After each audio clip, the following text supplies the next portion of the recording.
Good girls and boys don't get mad. Have you ever heard this kind of phrase?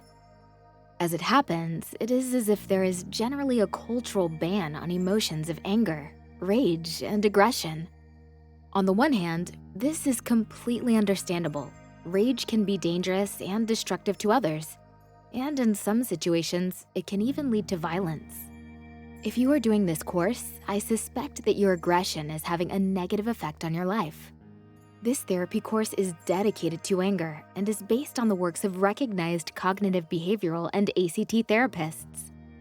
By the end of the course, you will not only understand why you sometimes experience anger, but also learn to express it efficiently and without destroying everything around you or spoiling your relationships with others.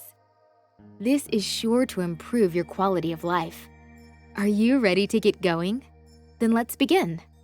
Anger can destroy personal relationships, worsen situations that are already problematic, interfere with work, and provoke retaliatory aggression.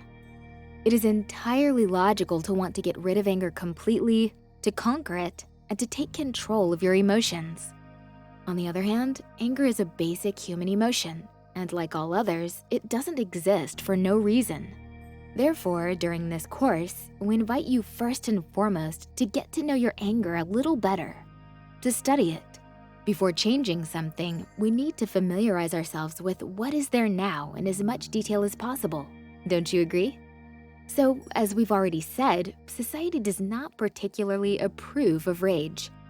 This might lead to the development of attitudes such as getting angry is bad, or for example, if I get mad, then I'm not right. I'm bad.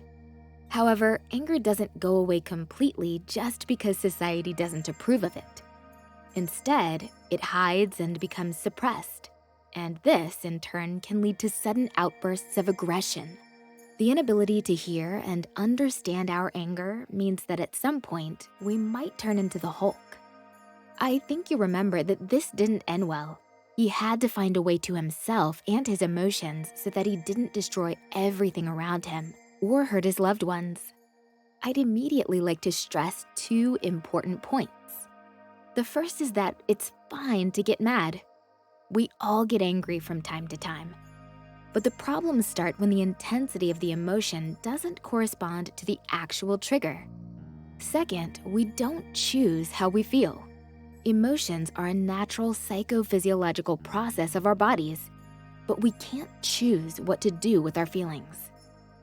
By doing this course, you will learn to understand the causes of your aggression, reconsider your usual ways of expressing it, and to make friends with your inner Hulk. The course is made up of 5 sessions. Each session is supplemented by 1 or several exercises. The exercises may be in audio or text form. These should be completed so that you can move on to the next session well prepared. Listen to the sessions carefully and practice the exercises regularly, and you will feel an improvement in your general state.